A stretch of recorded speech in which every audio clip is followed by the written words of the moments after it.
Адам өмірден кетер алдында екі-ақ сұраққа жауап береді екен. Қандай сұрақ? Не үшін келдім? Ол орта жастан, қазақта сол үшін айтқан, орда бұзбаған бала 40-та қамал ала алмайды дейді. Сол үшін орта жаста сұрақ келеді екен. Алладан сұрақ келеді.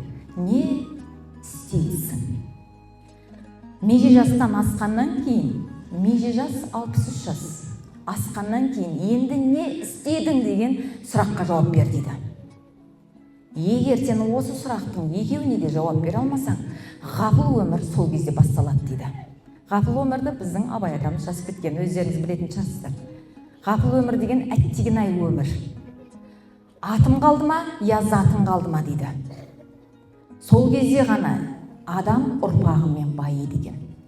Ол ұрпақ әрдайым маңдайы жарқырап сіздерге не алғысын білдіріп жүреді. Бұны ойлайтын тек ана екен.